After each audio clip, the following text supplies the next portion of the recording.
The Livella, an audio story written and narrated by Alpine, sponsored by Andrea Lyman. Part 2. Recap. A dryad has just deposited a newborn baby boy into the care of a man and 3 boys who live in a wooden cottage at the edge of the forest. A shabby old man, hidden in the long grass, has witnessed this exchange from a distance. With a simple blood ceremony, he makes telepathic contact with his daughter, who is some kind of high-ranking priestess far away in a big city. They express an interest in accessing the baby because of his potent blood, but are fearful of a direct confrontation with the man in the cottage. "He's going to need feeding very soon," Weld murmured as he took the newborn baby gently into his little cot. He drew himself up to his full, impressive height. "Boys, do you remember what it is we have to do?" Naro started to chant the ancient nursery rhyme. After a few words, the 2 younger boys joined in. "We're children of the forest, we're not like others. We don't have fathers and we don't have mothers. All we have is our forest brothers. As babes we're not weaned like our ilk. We need no teat of mother's milk, no soft stuffed toys or sheets of silk. The sap of any whirling tree, mixed with dandelion tea, will have us grow up strong and free." Weld smiled and nodded his approval. "Very good, my little brothers. Naro, take the sap knopper from the kitchen, then take Croit and Herish out into the fields and harvest a basket full of dandelion. Pull out as much root as you can too, that's important for the baby's strength. When the baby wakes up, we're going to go and collect some sap from the forest's edge." Naro disappeared into the kitchen area and came back a moment later with a curiously shaped vessel made out of a strange matted iridescent material. One end of the vessel ended in a distinct teat shape. "Won't that make the dryads mad?" Herish said fearfully. "Not if we take the baby and the sapnopper with us," Naro assured him, holding up the vessel. "The dryads will know to leave us alone then." He laid the vessel on the oaken dining table. "Come on, little bros, let's go and get some dandelion." "Why doesn't Weld come and help us, Naro?" Herish asked as they went out into the sunshine once more. "Weld needs to guard the baby while he sleeps," Naro shrugged. "Guard him? From who?" Naro laughed and affected a crooked stance, twisting and clawing his fingers and holding them in front of his face. "From the underlords who want to drink his blood, woo!" he replied in a spooky voice. Then he shrugged. "It's just the way it's done. It's what he did when you and Croit were babies too." He collected a large basket from the barn, stopping on the way to pick up the half-finished wooden carving that he'd left on the tree stump when they had first gone into the forest edge after hearing the dryad's wail, and led the others out towards the open meadow to one side of the enclosed pasture in front of the long, tall grass that stretched out for miles before them, almost all the way to the coast of the island and the open sea beyond. Croit snatched the wooden carving out of the basket and started to examine it as they walked. "Put that back, Sapstain," Naro said sharply. Yeah, Croit agreed absently but made no move to do so. He turned the half-finished carving in his hands, examining the wings in particular with a critical eye. "I said, put it back." Naro's tone grew slightly ominous. "Is it supposed to be a dragonfly or something?" said Croit. "If it is, you've got the body all wrong, you know. It's not finished yet, is it? And it's not supposed to be a dragonfly, you dudnut," Naro replied irritably. "No? What's it supposed to be then?" "A livella, if you must know. Now give it back, unless you prefer to be tenderized like a steak by this." He held up a bony fist. "A livella, eh?" Croit scoffed. "Well, I suppose it's the closest you're ever likely to get to actually seeing one for real." But he grudgingly handed Naro his half-finished carving back. "Shut up and get busy collecting dandelions, Sapstain." "I wouldn't be so sure about that, Croit," Herish piped up as the 3 of them started pulling dandelions out of the ground and tossing them in the basket. "Weld reckons Naro might be turning into a seer, not a root man, and he keeps having dreams about livellas." "Livelle," Naro corrected the youngest boy with a smile. Nah, he's too thick to be a seer, and too weedy to be a root man, Croit taunted the older boy. Hey, that's it! Maybe there's a third type of forest child. Weed boy! Naro lunged forward to grab his middle brother, scowling, but Croit darted out of the way agilely. Ha ha! Too slow, weed boy! Naro feinted another lunge, causing Croit to move to the left. Anticipating this, Naro stuck out a foot and flicked it upward, causing Croit to lose his balance. Naro jumped on him and started slapping at the younger boy, only semi-playfully. I'm a weed boy, yeah? Weed boy, yeah? Want to see what weed boy can still do to a little sap stain like you, do you? Eh? Croit managed to deflect most of Naro's slaps with forearm blocks of impressive skill and timing, but not quite all of them. Naro's superior height and strength soon gave him the upper hand in this latest impromptu sparring session between the two boys. A moment later, Croit held up his hands in submission, sucking on a fat, swollen lower lip. Herish, entirely accustomed to such displays, ignored them both and carried on pulling up dandelions. He looked up for a moment, fancying that he heard a distinct rustling in the tall grass, as if there was some large animal hidden somewhere in there, perhaps disturbed by the sudden commotion, but the rustling seemed to be receding away from them, so he went back to his work. If you really are turning into a seer and not a root man, you might find yourself sorry for this one day, Croit was saying resentfully to his older brother, wincing. If you're going to be turning into such a big, tough root man, you might find yourself sorry you used to be such an annoying little turd, Naro retorted coolly. Ruzevir, the Underlord, lay there in the long grass for a good hour after his telepathic link with his daughter in faraway Itlankor had ended. He needed that rare and potent infant, and for this he needed to figure out how to get the root man and those older children out of the way. This was no simple task. Root men were not only notoriously competent and loyal, they also tended to have about 3 times the raw strength and toughness of regular men, and were invariably highly trained in the martial arts to boot. Even the adolescent boy alone might be more than a match for at least one regular soldier. Ruzevir calculated that he would need at least half a dozen of the most hardened professional mercenaries to even stand any chance of overpowering the inhabitants of this little depository. Perhaps as many as 10 to be actually confident of doing so. And even were he able to find and have the resources to hire enough such men, the whole business would be extremely messy and conspicuous. Not Ruzevir's style at all.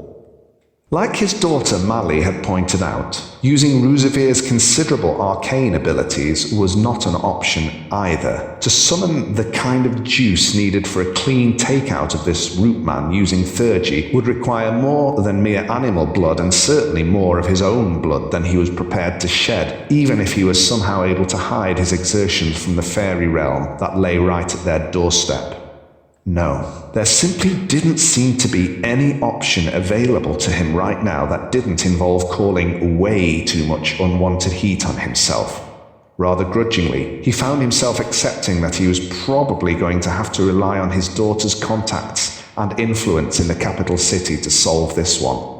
That, or perhaps another manifestation of the divine dark emergence that had guided him to chance upon this munificent infant in the first place, or, failing all else, many months of meticulous planning, the prospect of which made him start to doubt whether the whole idea was truly worth the effort, even with the extraordinary payoff implicit in it. Ruzevir was jolted out of his reverie by the sound of bickering between one high-pitched childish voice and a slightly older, lower one, both of which seemed to be approaching his place of hiding. Suppressing the urge to mutter a curse of vexation, he stuffed his hawk eye and his blood-smeared crystal sphere back into his tattered backpack, shrugged it around his shoulders, and crawled off through the tall grasses and weeds as quickly as he dared without alerting the 3 young boys to his presence.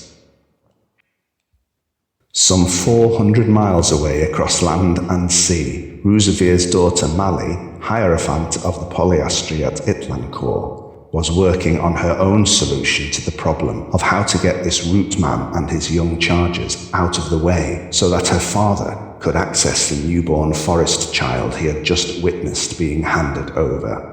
With this precise goal in mind, she was making her way down a long and winding, increasingly worn and derelict flight of stairs to the Moraz, a poorly understood repository of eldritch wisdom that was situated beneath even the catacombs below the magnificent citadel of the Polyastry itself.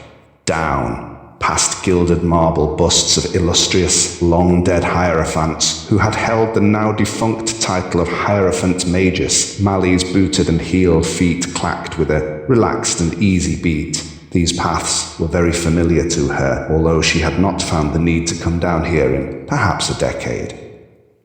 She strode, without a glance, past sealed sarcophagi in the musky mausoleums of even older kings and queens and war chiefs of Itland's dim history, the names of whom had in many cases been worn beyond utterance from their tombs' inscriptions. The swaying rhythm of the Hierophant's elaborate lace headdress stirred the sterile dust of ages back out into her wake as she swept past.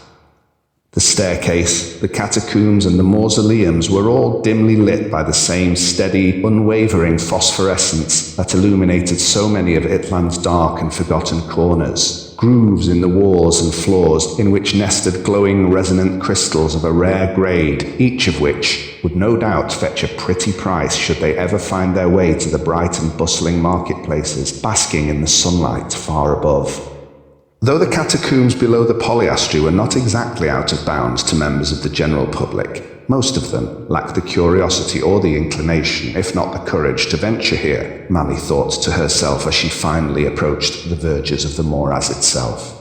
There was no clearly defined entrance to the Moraz. Crumbling stone tombs and dusty, grinning, mummified cadavers propped up on rotting thrones, clutching tarnished scepters in bony, ring-choked hands and sporting cobweb-choked crowns, suddenly gave way to smooth, polished surfaces seemingly immune to the ravages of decay and time, but there was no fancy door or grand inscription anywhere to be seen. The area beyond fell suddenly into pitch darkness, no longer illuminated by those many resonant crystals lining the walls and floors. Mallie came to a standstill as she passed into the gloom of the more pristine environment and waited expectantly for the Moraz to respond to her presence. Soon enough, the smooth walls on either side of her began to be illuminated by a display of glowing words. The words blazed from the very surfaces of the walls themselves with such luminosity that a narrow corridor could now be discerned in front of her. At the end of the corridor, a left and right fork was visible. Ignoring the bewildering array of words and symbols that shone from the polished, smooth surface of the walls on either side of her, the Hierophant walked boldly forward, taking the left fork in the corridor. The display of glowing words followed her as she moved, evocative words promising enlightenment and revelation, seemingly vying for her attention with tantalizing questions that even she would dearly love answered. But Mallie was too wise in the ways of the Moraz to pay them any heed. She would risk no deviation from known paths today. Taking several more known turns in what quickly developed into a labyrinth of the smooth, polished, glassy walls, tracked every step of the way by words and lists she refused to acknowledge, the Hierophant reached a familiar, large, octagonal chamber lined on every side with barely illuminated scroll racks and bookshelves, all inexplicably free of dust or any of the ravages of time one would expect from a place of such antiquity. But this no longer had the power to astonish Mallie. She knew from past experience that time was held in a peculiar kind of stasis here. In spite of the Moraz's characteristic indifference to time, Mallie did not wish to waste any more of hers than was absolutely necessary here. She immediately started fumbling in her personal bag for the small oil lamp she had brought with her. The glowing words were not able to follow her into the octagonal chamber. They remained confined to the walls of the corridor from which she had entered, the light they emanated only able to reach the first few yards of shelves and racks. Somewhat clumsily, as Mallie was as unfamiliar with such a device as most people of her higher social standing, she lit the oil lamp and held it before her, squinting at inscriptions on the spines of these tomes that were almost all in languages far older than even the Hierophant could estimate. She passed those by, looking specifically for a shelf of books she had perused before, long ago, and which were in a form of Proto-Itlan that she could actually read. Before she could locate the shelf in question, Mallie became aware of a sobbing noise from somewhere off in the darkness. Her face twisted in irritation at the disturbance, but she nevertheless turned away from the scroll rack she had been inspecting and took a couple of steps in the direction of the sobbing noise. The Hierophant knew enough of the lore of the Moraz to know that any individual one might encounter while here invariably had knowledge of the answers one sought, and vice versa. Such was the multifaceted and unfathomable theurgy of the Moraz. The sobbing seemed to be coming from the entrance to one of the other 7 corridors leading away from the octagonal chamber. As Mallie followed the sound, oil lamp outstretched, she began to make out the slim figure of a young woman, clearly illuminated by more glowing words in the corridor. The young woman was slumped dejectedly on the floor, her back against the glassy wall and her head up against her knees. She was wearing a black and white clerical habit similar to the one Mallie herself wore, identifying the young woman as a recently ordained priestess of Mallie's own denomination. After a brief moment intently studying the young woman, crouched and sobbing into her palms, Mallie lowered her oil lamp to her side and alerted the distraught priestess to her presence, using the formal term of address appropriate for their relative ranks within their denomination. "Sanctified daughter?" The young woman flinched, gasped, and looked around in alarm. Mallie noticed that she had an extraordinarily pretty face, and her long, dark hair, several locks of which had been bleached blonde, had been braided around her head in a rather fetching two-tone coronet. "Sanctified daughter, what troubles you? Do you need assistance?" The beautiful young priestess's eyes flickered over Mallie's own Hierophant's gown and elaborate black and white lace headdress, and a mixture of hope and relief lit up her tear-streaked face. "High Priestess," she whispered. "Oh, praise the void! I thought I was finished. I've been wandering around here lost I don't know how long." She stood up, wiped her eyes with the heels of her palms, and smoothed her priestess's habit, suddenly self-conscious in the presence of a superior. "You poor creature," Mallie murmured without much feeling. She took a step closer to the young priestess and squinted closely at her and her raiment. "I don't recognize you, sanctified daughter. I usually pay close attention to the up-and-coming acolytes of our denomination, and I'm sure I would have noticed a creature as pretty as you, but I don't believe I've ever seen you before." As she was speaking, Mallie also noticed with shock that, even though the young woman was wearing a recognizable habit that identified her rank and denomination, it was of a decidedly archaic style, one that the Hierophant had not seen worn in a really long time. "I recognize you, though, High Priestess," the young priestess said reticently. "You are the High Priestess Mallie, are you not? Although—" she flicked a finger at Mallie's Hierophant robe. "I had not realized you had been made a Hierophant. Forgive my ignorance and inappropriate greeting." She curtsied gracefully. "Mergence Mallie," she corrected herself. Mallie frowned at that. She had been a Hierophant for well over 200 years, not wanting to alarm the young priestess any further, however, and remembering the implications of their meeting here in the Moraz, she chose not to point this out. Instead, she simply smiled her rather cold smile and put a comforting arm around the girl's shoulder. "To which name do you respond, daughter?" she asked. "I'm called Omnia, Mergence." "So, what is it that brings you to the Moraz, Priestess Omnia?"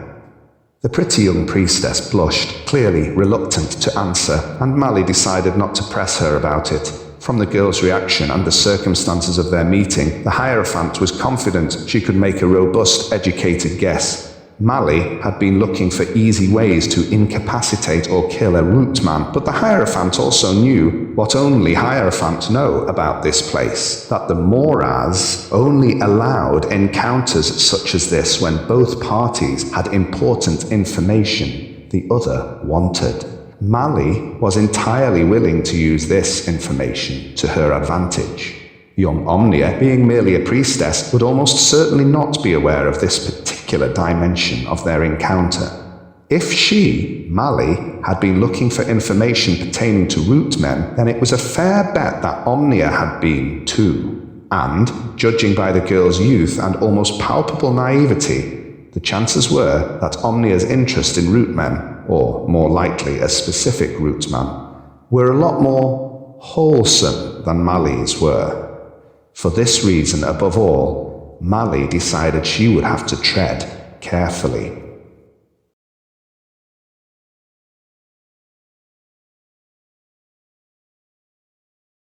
Hi to all my listeners. A big thank you for tuning into this second instalment of the Livella. I hope you enjoyed it and are looking forward to the next part of the story. The Livella has been kindly sponsored by Andrea, but only until the end of the month. If you feel like supporting what I do, please consider putting a little tip in the old virtual tin. Link below in the description. You have my thanks.